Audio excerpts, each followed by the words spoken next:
안녕하십니까 애청자 여러분, 놀라운 부동산 놀부입니다. 자, 현재 이 하락 조정장을 기회로 삼기 위해서 많은 분들이 시장에 집중하고 계십니다. 자, 특히 일부 아파트 같은 경우엔 과대 낙폭을 보이면서 굉장히 매력적인 가격까지 내려와 있죠.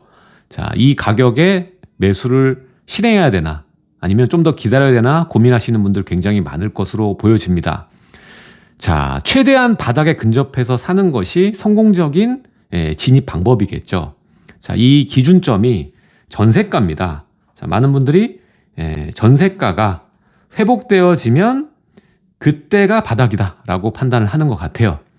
근데 지금 현재 이 시장에 가장 크게 영향을 준 것은 갑작스럽고 높은 폭의 금리 인상이었고, 그 외부분은 큰 변화가 없기 때문에, 자, 시장 전체적으로 놓고 봤을 때는 전세가 회복보다 매매가가 먼저 탄성에 의해서 먼저 올라갈 가능성이 굉장히 높아 보입니다. 자, 그래도 안정성을 최대한 높이기 위해서는 매매가가 조금 탄성을 보이더라도 전세가의 회복을 먼저 보고 들어가는 것이 더 중요하다고 볼 수 있겠는데, 일단 이러한 금리의 적응이가 좀 필요하고, 현재 이제 월세 경우에도 가파르게 오르다가 이제 점점 둔화되고 있는 상황이거든요. 따라서 내년 상반기쯤에는 전세가가 어느 정도 안정을 보이고 그 다음 다시 이 오름세를 기록하지 않을까라고 예상을 해볼 수가 있습니다. 근데 그 과정에서 지금 우리가 시장에 집중해서 볼 필요가 있는 게 바로 시스템의 문제예요. 자, 지난 2020년 8월에 문제가 됐던 게 임대 3법, 그중에서 두 개가 들어갔죠. 계약갱신 청구권, 그리고 전월세 상한제가 들어갔습니다. 그중에 우리가 그때 당시에 그 몇 개월 만에 2배 정도의 전세가를 올려놓은 것이 바로 계약갱신 청구권입니다. 자, 근데 이 계약갱신 청구권의 시스템 자체가 굉장한 이 문제점을 내포하고 있어요. 그 문제점이 지금 기폭제로 작용해서 전세가를 더 떨어뜨릴 수도 있다는 것을 여러분들이 꼭 알고 계셔야 돼요.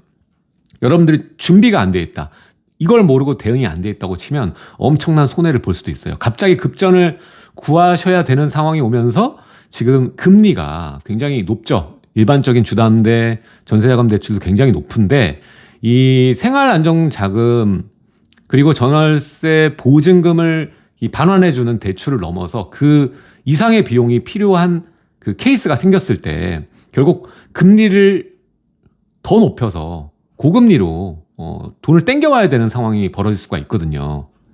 그리고 그게 일정 시간을 넘어가면서 엄청난 손해가 될 수 있기 때문에 오늘 이 내용을 보셨으면은 이러한 문제점이 있구나.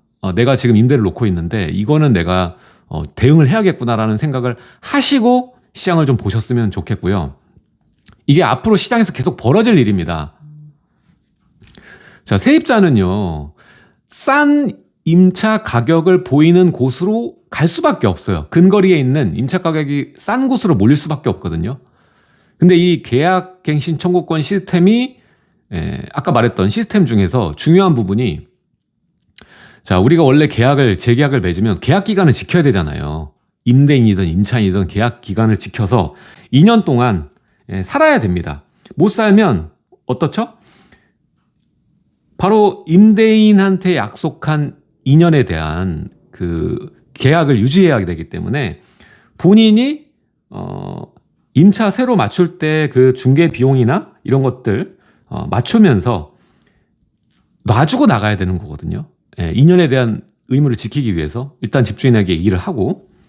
근데 계약갱신 청구권을 쓰게 되면은 뭐가 문제냐? 묵시적 갱신하고 같은 동일한 효과를 가지게 되거든요. 자, 묵시적 갱신 같은 경우 서로 얘기 안 하고 지나갔을 때 같은 계약 조건으로 살 수 있는 겁니다. 근데 이게 임차인이 언제든지 중간에 얘기를 하면 3개월 후에 무조건 내줘야 돼요. 근데 이것과 동일하게 계약갱신 청구권도 동일한 시스템을 가져간다라는 거예요. 그러니까 어때요? 중간에 전세가가 많이 떨어질 수 있는 요인이 되는 입주장이 만약에 벌어진다. 서울 내에서도 앞으로 23년, 24년 국지적으로 집중적으로 이 공급량이 만들어지는 자리가 있잖아요. 둔촌주공도 마찬가지고 또 서울의 일부 지역도 마찬가지입니다. 오늘의 그 주인공 하나가 이제 강서의 화곡동 얘기를 하는 기사인데, 문제가 입주장이 벌어지면 어때요? 거기에 임차 가격이 많이 빠지잖아요. 서로 경쟁하면서 물건들이 나오다 보니까. 근데 그 주변에 있는 지역에 계약갱신 청구권을 쓴 임차인 같은 경우, 저긴 신축인데 굉장히 싸져 있네? 내가 지금 거주하고 있는 거에 비슷한 가격이나 그보다 더 밑에 있는 가격으로 내려온다? 그러면 반드 얘기를 해야죠. 저 나가겠습니다.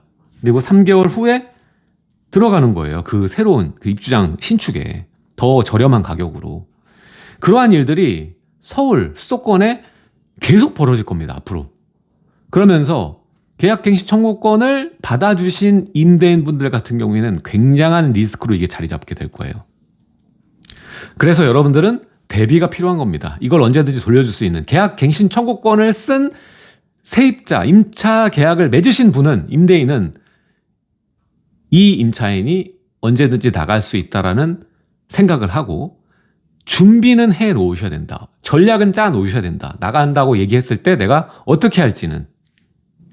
일전에도 제가 말씀드렸지만 이렇게 전세 가격이 내려가는 상황에 놓이게 되면 이게 다 이제 시장 왜곡 현상 때문에 그래요. 이 임대 입법이 들어오면서 전세 가격 자체가 왜곡됐고, 그리고 금리가 올라가는 상황이 오자 이게 가파르게 또 떨어지는 거예요. 규제가 만든 이 시세 왜곡, 여파라는 거죠. 자, 앞으로 이 국지적으로 입주장이 벌쳐지는 곳들, 서울도 있습니다. 이런 지역들은 굉장히 위험한 지역이 될 거예요. 이 입주장 주변지에 그 계약갱신 청구권을 쓰게 된 이 계약들 자체가 중도 해지되면서 이 입주장 쪽으로 수요자는 몰리고, 그 기존의 이 집주인 같은 경우에는 급하게 또 돈을 메꿔야 되니까 전세가를 어떻게 하게 해야 되겠습니까? 전세가를 내려야죠. 내려서 빨리 이 3개월 안에 계약을 해야 되는 그런 상황이 만들어질 수 있으니까 전반적인 전세 시장엔 악재가 또 될 수 있다라는 겁니다. 참 이 시스템 자체가 굉장히 문제입니다. 금리가 낮을 때, 저금리일 때는 무조건 전세가 유리하다 보니까 계약갱신 청구권이 전세가를 미친 듯이 올리는데 일조를 했지만, 금리 자체가 이렇게 높아지니까 전세가 약화되고 전세가가 낮아지면서 또 계약갱신 청구권에 그 내포되어 있는 이 3개월, 언제든지 말하고 3개월 뒤에 나갈 수 있는 이 내포된 시스템 때문에 더 시장의 악재로 작용하게 되는 참 아이러니한 규제라고 볼 수가 있겠죠. 자, 그래서 보면요, 갑자기 3억을 어디서 구하나, 화곡동입니다. 자, 화곡동에 입주하는 아파트, 그리고 주변지에 지금 전세가가 떨어지는 거를 두고 얘기를 하는 거예요. 입주단지 역전세난에 뒤집어졌다. 전세값 순식간에 3억이 뚝 떨어졌다. 중도 해지가 굉장히 많았다. 그래서 갱신권 쓴 세입자가 중도 해지하면서 급전세, 전세 놔야 되는 물건들이 늘었고, 그리고 시세가 떨어졌더라. 자, 그래서 여러분들 반드시 알아야 되는 부분입니다. 지금 임차를 놓고 계신 분들. 자, 그래서 세입자가 갑자기 퇴거하겠다고 통보했다. 그러니까 3개월 이내 보증금을 돌려주도록 규정이 돼 있더라. 이게 원래 이제 묵시적 갱신인데 계약갱신 청구권도 똑같다라는 거예요, 지금 이게. 여러분들이 편하게 생각하시면 안 되는 거예요. 그래서 말씀드린 대로 세입자 구하기 지금 힘든 상황이니까 싼 값에 놓을 수밖에 없는 거예요. 그러면서 계약갱신 요구권, 청구권이 역전세난을 더 심화시키고 있다는 지적이 나오고 있다. 자, 이게 작용되려면은 어떤 게 있어야 되냐면은 이 임차 가격이 급락하는 단지가 있어야 돼요. 입주장이죠, 입주장. 그래서 제가 입주장에 대해서는 서울에 앞으로 23년, 24년에 어디에 중점적으로 입주가 나올지를 얘기를 해드릴게요, 한번. 그래서 오늘의 얘기는 이제 화곡동에 숲 아이파크 입주 시작된다. 이거 아직 입주장 시작도 안 한 거거든요. 근데 이제 전세가가 훅훅 내려가는 거예요. 입주장일수록 이제 실제 거주하시는 분도 있겠지만 거주 안 하는 이 조합원들도 굉장히 많거든요. 그래서 투자자분들이 많기 때문에 이게 전세를 빨리 맞춰서 들어가는 돈을 줄이기 위해서 이제 원래 시세가 8억 5천에서 이제 5억으로 깔렸다. 3억 5천이 빠지는 거죠. 그리고 5구 제곱은 7억에서 4억으로 수직 낙하했다라는 표현을 하고 있어요. 자, 근데 이 현상이 입주장은 당연히 이제 임대가가 빠지잖아요. 그런 걸로 취급을 했는데 지금 화곡동 전세 시장 일대가 지금 흔들리고 있다라는 거예요. 그래서 기존 단지들, 주변에 있는 다른 단지들 세입자들이 갑자기 여기가 이렇게 싸니까 거기다 신축이잖아요. 입주고. 그러니까 이쪽에 들어가려고 지금 해지를 하는 거예요. 그러면 일시적으로 물건들이 늘어나게 되는 거죠. 일시적으로 내놓으면서 이제 계약을 하니까. 먼저 이제 통보하고 그 다음 계약을 해야 되니까. 자, 통상 원래 전세 계약은 집주인과 세입자 모두에게 2년의 계약 기간 준수를 강제한다. 중도에 나가려고 하면은 보수나 손해배상 등 책임져야 된다. 그래서 해지하는 드물다. 원래 이렇게 하죠, 원래는. 근데 주택임대차보호법 2020년 이걸로 계약갱신 청구권 요게 담겼고, 요게 되는 경우에는 언제든지 임대인에게 계약 해지를 통보할 수 있다. 자, 그래서 아까 말씀드렸죠. 묵시적 갱신, 계약 자동 연장, 이게 계약 중도 권한이 계약 갱신 청구권에도 확대가 된 거다. 이게 지금 문제점인 거예요. 문제점. 너무 임차인 우선으로 만들어진 거예요. 이거는 임대인들 이거 너무, 제가 볼 때 앞으로 이게 계속 이런 현상들이 나올 거예요. 국지적으로 입주장이 펼쳐지는 곳은. 그리고 그 주변 지역까지 약세를 같이 만들 겁니다. 자, 그래서 얘기를 하고 3개월 뒤 효력 발생이에요. 3개월 뒤. 3개월 안에 돈 마련해야 되는 겁니다.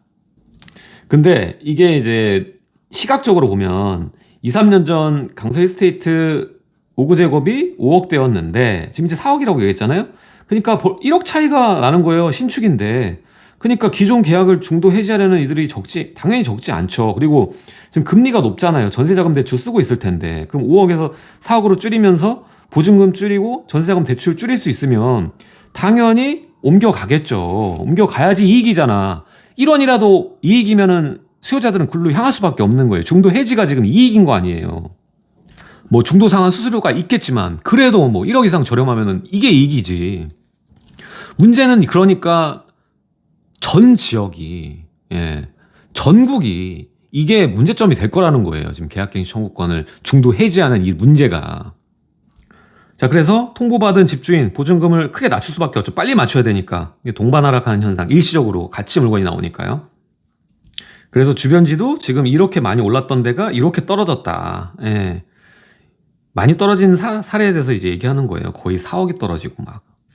그래서 이건 너무 억울하니까 이 집주인들이 이제 반발하는 사태가 벌어지겠죠. 근데 보증금 지급 거부하다가는 경매로 넘어갈 가능성도 있다. 그러니까 임대인이 정해져 있기 때문에 법으로 어쩔 수 없다라는 거예요. 그래서 계약 해지 통보하고 3개월이 지났는데도 돌려주지 않으면 소송으로 갈 수 있다. 그래서 소송을 통해서 보증금하고 지연 이자까지 다 받을 수 있다. 그러니까 세입자가 우위라는 거예요. 자, 이게 참 시기에 따라 다른 거죠. 언제는 이게 처음 할 때는 집주인 실거주 안 하면서 대충 이렇게 거짓말하고 넘어가는 게 큰 사회적인 문제가 되는데, 지금은 세입자가 이 전세 가격이 이제 금리 때문에 심취하니까 중도해지 문제가 지금, 그러니까 문제가 많은 거예요. 이게 이러려면 계약을 뭐 하랍니까? 그러니까 지금 여러분들이 새로운 임차를 맞춰야 되는 상황이다. 아니면 이 기존에 있는 세입자, 지금은 전세 약세장에는 가장 우선해야 되는 역전세를 대비하는 방법은 기존 세입자를 지켜야 돼요. 기존 세입자를 유지를 해야 됩니다. 그리고 유지하면서 다른 비용들, 뭐 이자 비용의 증가에 대한 그 해칭으로 뭐 월 지급금을 준다던가 아니면 한 번에 돈을 준다던가 이런 식으로 해야 되고요. 새롭게 계약을 맺을 때는 이렇게 월세나 지원금을 주시면서 계약갱신 청구권 요거는 안 하는 걸로 이렇게 얘기를 하셔야 될 것 같아요. 먼저 세입자가 뭐 계약갱신 청구권 요구할 수도 있겠지만 이렇게 하는 게 어떻겠냐라고 먼저 얘기하시고, 내가 이제 이자가 많이 올랐으니 지원금을 주겠다. 대신 계약갱신 청구권은 안 쓰는 게 좋겠다. 그런 식으로 좀 얘기를 해야 될 것 같아요. 협의를 잘 하셔야 될 것 같아요. 그러니까 무조건 기존 세입자 지켰다 해서 안심하실 게 아니라 계약갱신 청구권을 쓰면서 그 가격으로 갔다 안심이다라고 생각하기보다 이러한 상황이 언제든지 발생할 수 있으니까 먼저 이 계약갱신 청구권에 대한 이 위험성은 알고 새로운 계약 맺으시면 좋을 것 같아요. 자, 계약갱신 청구권을 쓰지 않았다면, 명시를 안 했다면, 뭐 문자로 남기거나 이런 것들 안 했다면 새로운 그냥 신규 계약일 뿐입니다. 그래서 신규 계약일 경우는 2년 동안 서로 지켜야 되는 거예요. 그러니까 그렇게 유도를 하셔야 됩니다. 지금 상황이.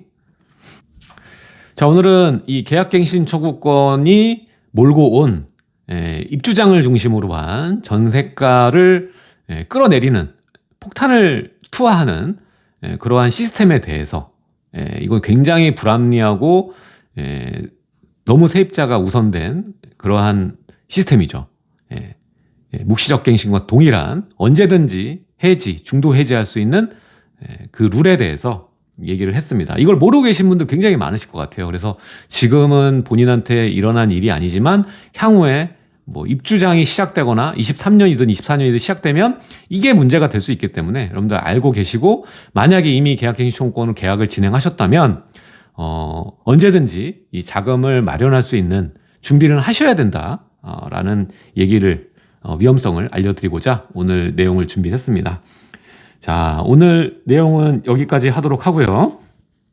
제가 매주 수요일 오후 2시 반 특강을 지금 하고 있어요. 그래서 지금 12월 7일하고 21일 이 두 일자의 강의를 진행하고 있습니다. 자, 신청하실 분은 하단에 제가 남긴 고정 댓글 링크 누르시면 되고요. 하는 것은 지금 규제를 좀 피해서, 지금 주택 규제는 향후 한 2년 동안은 풀리기가 굉장히 어렵잖아요. 그러니까 주택 규제를 피해서 차후에 이 상가죠.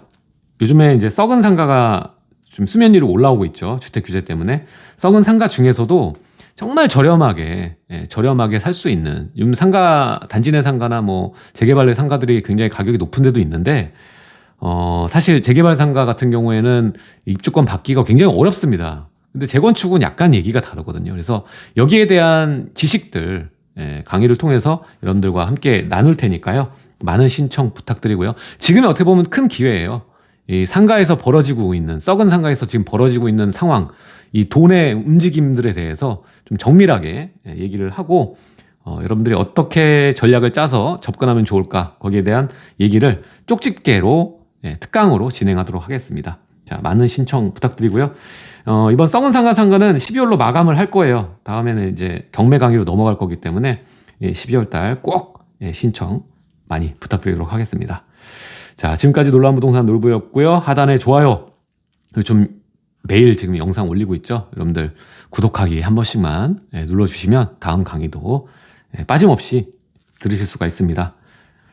다음 시간에 전 더 좋은 영상으로 여러분들 찾아뵙도록 하겠습니다. 감사합니다.